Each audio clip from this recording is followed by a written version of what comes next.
कि मेरे परमेश्वर की है बातें गहरी गूढ़, समझे ना ज्ञानी तो ये क्या समझेंगे मूढ़। सभी प्रिय भाई बहनों को जय मसीह की। आइए, बहुत बहुत स्वागत है, अभिनंदन है हमारे यूट्यूब चैनल इसके मसीह गीत में। आज हमने एक बहुत ही सुंदर टॉपिक लेकर के आए आप सभी लोगों के समक्ष, और बहुत ही सुंदर ये टॉपिक है कि आप सभी मसीह भाई बहनों के मन में एक प्रश्न जरूर उठता होगा कि परमेश्वर ने शैतान को क्यों नहीं मारा। अगर परमेश्वर ने शैतान को मार दिया होता तो कोई पाप की जड़ ही नहीं होती। जब जड़ खत्म हो जाएगी तो पेड़ कहां से होगा। अगर परमेश्वर ने शैतान को मार दिया होता तो सारा ये पाप का खेल ही खत्म हो जाता।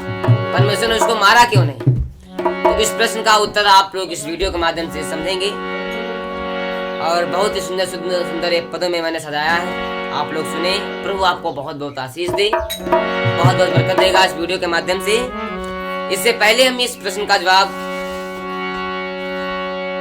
समझें, इससे पहले हम परमेश्वर की कुछ आराधना करते हैं, उसके चरणों में चलते हैं, उसके बाद में इस प्रश्न का हम गायकी के माध्यम से उत्तर बताने का प्रयास करेंगे। तो आइए सभी लोग मेरे साथ आराधना करेंगे। सभी लोग कि आत्मा से भर दे मुझे,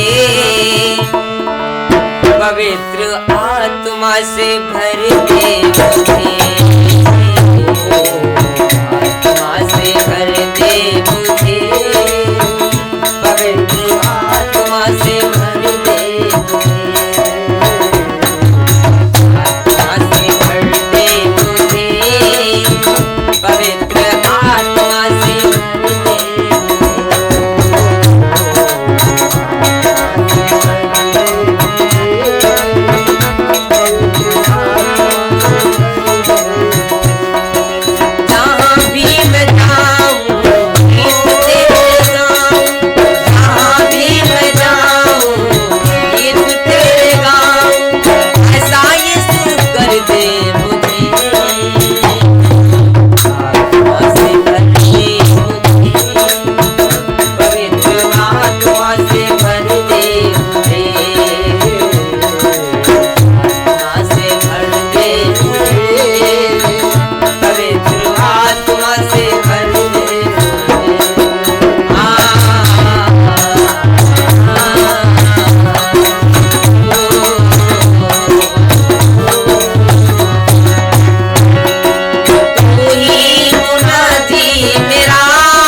चलते हैं प्रश्न की ओर। प्रश्न हमारा ये था कि सभी लोगों के मन में ये प्रश्न जरूर आता होगा कि परमेश्वर ने शैतान को क्यों नहीं मारा। इससे पहले इस प्रश्न का उत्तर हम जाने, आइए हम थोड़े शैतान की सृष्टि कैसे हुई उसके बारे में जान लेते हैं। ये जब उस समय की बात है जब परमेश्वर ने जो दूत बनाए थे, स्वर्गदूत, उसने जब सृष्टि के पहले स्वर्गदूतों को बनाया था। जब ये पृथ्वी बनी नहीं थी उससे पहले स्वर्गदूतों को बना चुका था वो। उसके बाद में सृष्टि की उसने रचना की थी। बहुत ही सुंदर उसने स्वर्गदूतों को बनाया और उनकी रचना की। तो कैसे रचना की परमेश्वर ने? सृष्टि से पहले प्रभु ने, सृष्टि से पहले प्रभु ने कि दूतों को किया त्याग, ऐसे प्रभु को मेरा है नमन बार बार, ऐसे प्रभु को मेरा है नमन बार बार।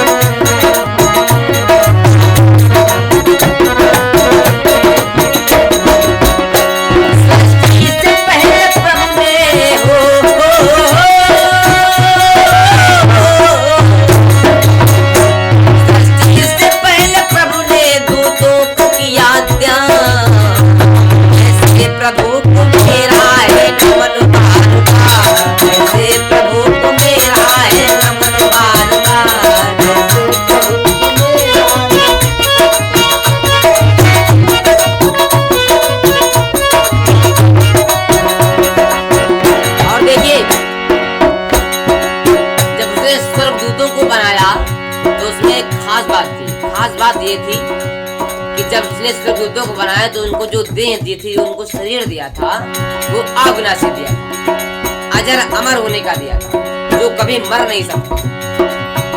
ऐसा उसने स्वर्गदूतों को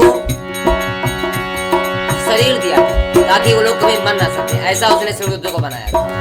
देखिए, अविनाशी स्वर्गदूत उसने स्वयं ही बनाए, अविनाशी स्वर्गदूत उसने स्वयं ही बनाए, रूप व सौंदर्य खूब सूरत सजाए, हाँ रूप व सौंदर्य खूब सूरत सजाए। अरे ऐसा करके कर दी है, ऐसा करके कर दी है स्वर्ग में बहार, ऐसे प्रभु को मेरा है बार बार, ऐसे प्रभु को मेरा है नमन बार बार।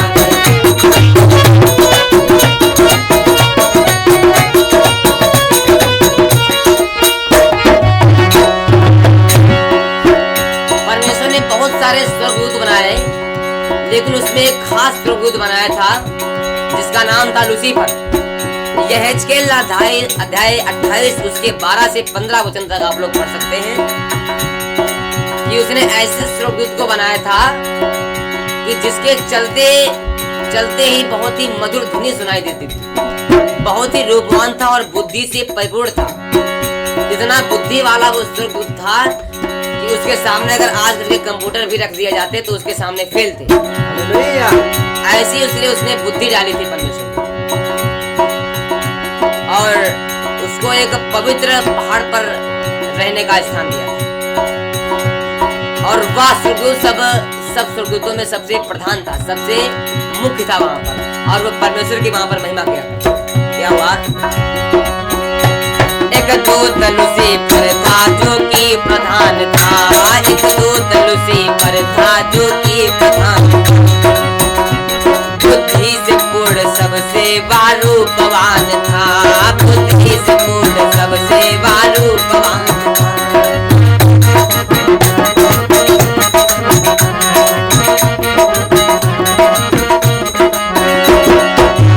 अरे महिमा के लिए अपनी महिमा के लिए अपनी उसने किया था त्यार, ऐसे प्रभु को मेरा है नमन बार बार, ऐसे प्रभु को मेरा है नमन बार बार।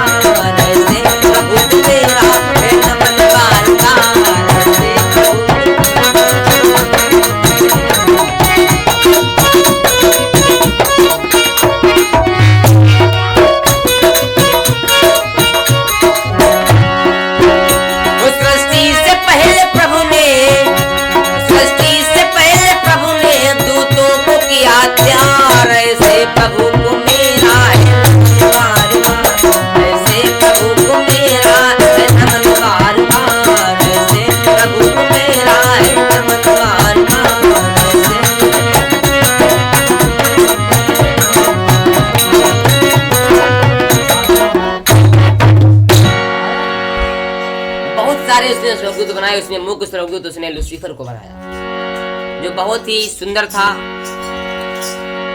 और बहुत ही आभूषणों से लदा हुआ था वो, और परमेश्वर ने उसको अपनी महिमा के लिए तैयार किया था।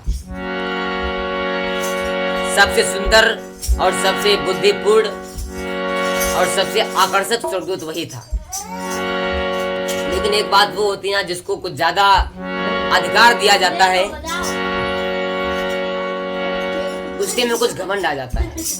जैसे मान लीजिए, अगर स्कूल में कोई अध्यापक अगर किसी बच्चे को कुछ ज्यादा अधिकार दे दे या कुछ उसको ज्यादा कुछ प्यार करने लगे तो उसके कुछ भाव बिगड़ जाते हैं। इसी प्रकार आज जो लूसीफर था, उस स्वर्गदूत जो था, उसके अंदर अहंकार आ गया। तो एक दिन की बात भैया, कि एक दिना की बात रे सुनो मेरे भैया, एक दिना की बात रे सुनो मेरे भैया, गयो मद लूसीफर मनाया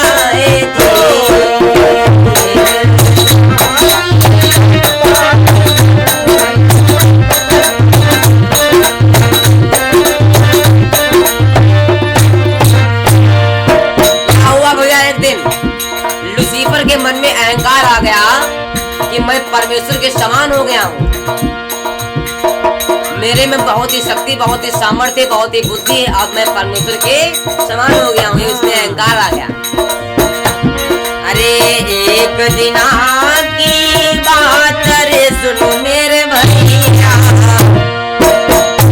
गयो मद लूसीफर मनाया जी।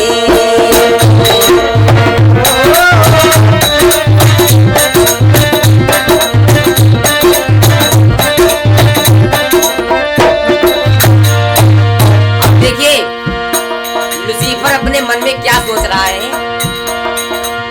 लूसीफर सोचे मन में, अरे मेरे प्यारे,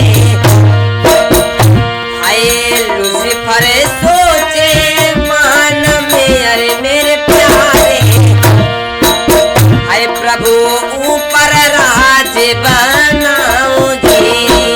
लूसीफर सोचे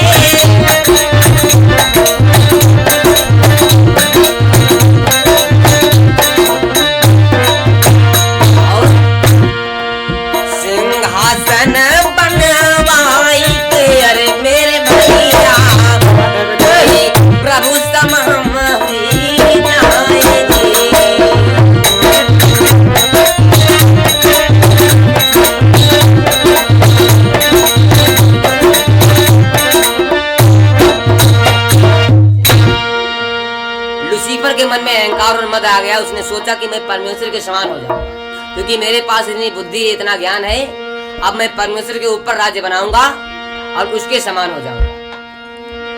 अब देखिए, उसने मन में अपने इतना सोचा ही था, परमेश्वर जान गया कि इसके मन में क्या चल रहा है। उसने क्या किया कि लूसीफर को लात मारी और पृथ्वी पर आकर के गया। अब यहाँ पर आप लोगों के मन में प्रश्न आता होगा कि यहाँ पर उसको लात ही क्यों मारी, उसको वहां पर शैतान को मार क्यों नहीं दिया, लूसीफर को मार क्यों नहीं दिया वहां पर?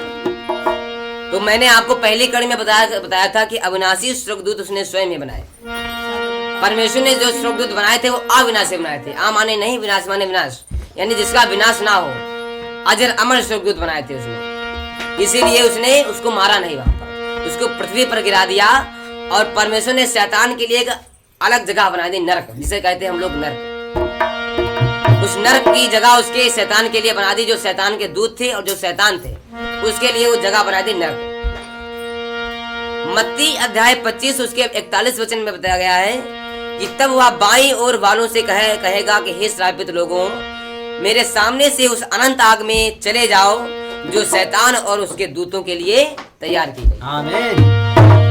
इसलिए जो शैतान की राहों पर चलेगा वो शैतान के कुंड में, शैतान के लोक में जाएगा।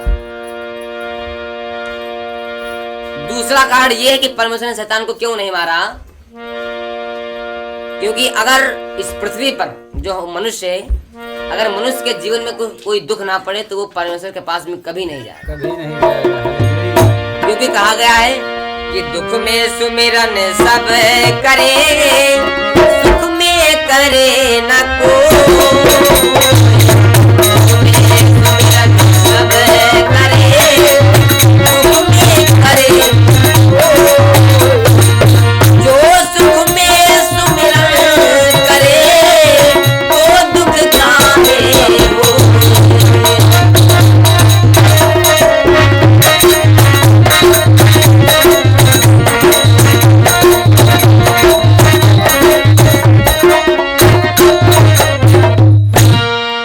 दुख में सुमिरन सब करे, अरे सुख में करे न कोई।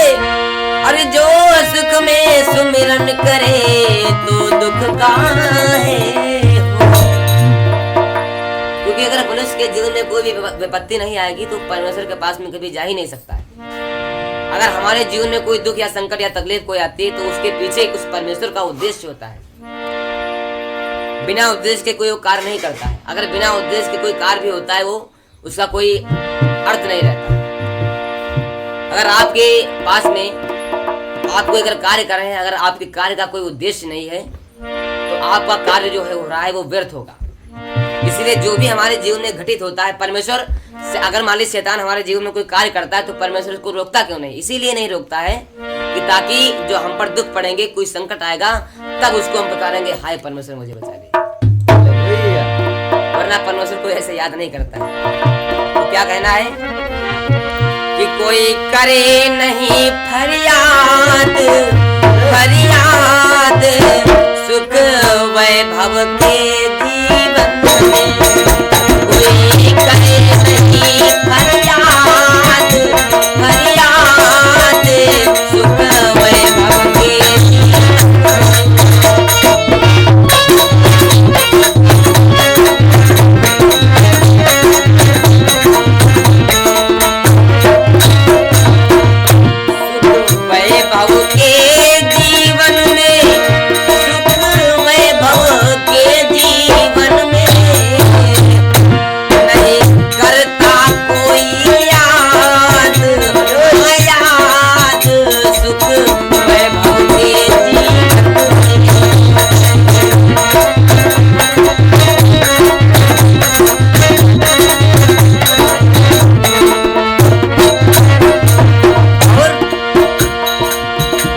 होने पर कुछ नहीं कहता, दुख होने पर।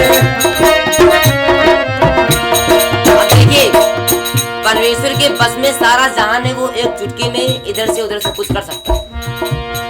लेकिन वो दुख में इसलिए शांत रहता है ताकि ये जो बेटा है बेटी सुधर जाए और अपने सही रास्ते पर आ जाए। जो गलत रास्ता ये लोग चल रहे हैं उस गलत रास्ते से हट करके हमारे रास्ते यानी सीधे रास्ते पर आ जाए। इसीलिए वो दुख को डालता है, इसीलिए वो शैतान से कुछ कहता नहीं, इसीलिए उसने शैतान को मारा नहीं। हाय दुख होने पर वो कुछ नहीं कहता ताकि सुधरे बेटी बेटा, ताकि सुधरे।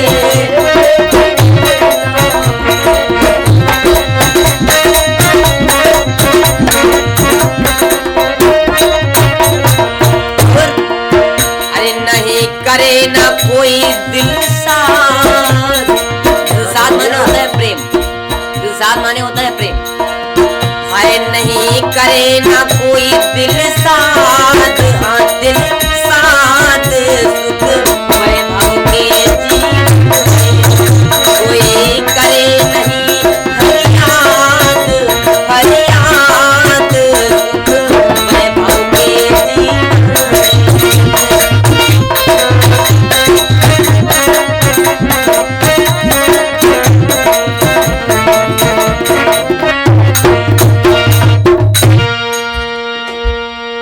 पॉइंट ये कह रहा है कि परमेश्वर ने शैतान को इसलिए नहीं मारा ताकि अगर हम पर शैतान कोई विपत्ति डालेगा तभी हम शैतान से हट करके परमेश्वर के द्वार पर आएंगे और परमेश्वर की आराधना करेंगे वहां पर।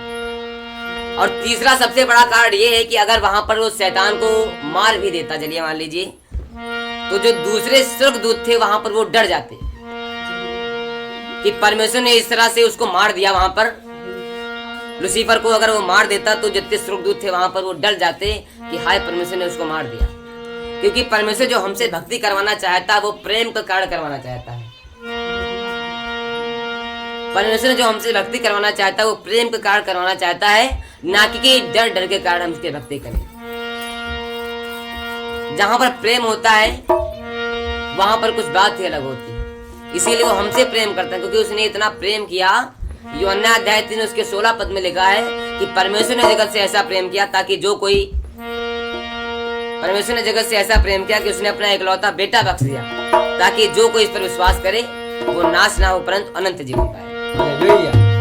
उसने हमसे इतना प्रेम किया है, अब वो नहीं चाहता कि हम लोग यहाँ पर बर्बाद हो जाएं और शैतान के जंजाल में फंस जाएं। वो हमसे प्रेम से भक्ति करवाना चाहता है, ना कि डर डर के।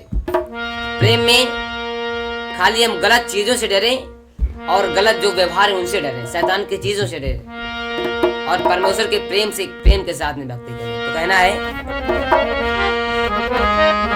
कि प्रेम उसका तो सबसे न्यारा है, प्रेम उसका तो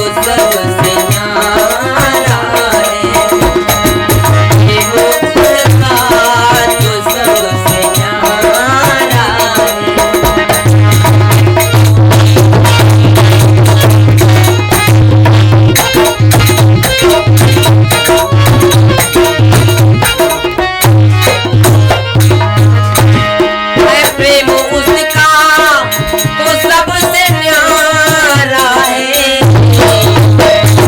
प्रेम उसका तो सबसे न्यारा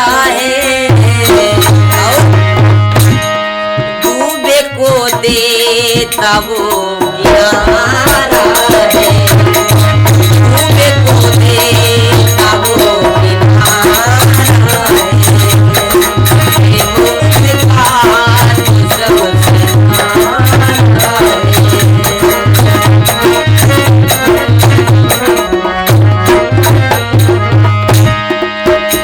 अरे प्रेम खातिर ही बेटा दे दीना,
शैतान को इसलिए नहीं मारा। पहला पॉइंट तो ये था कि उसने स्वर्गदूतों को अजर और अमर बनाया।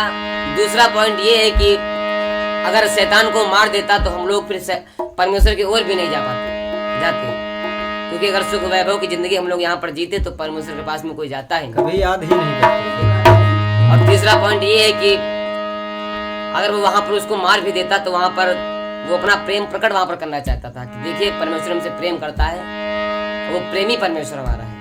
तो ये 3 पॉइंट आप लोग याद रखें, और अगर कोई पूछता भी तो उसको आप लोग ये बता भी सकते हैं।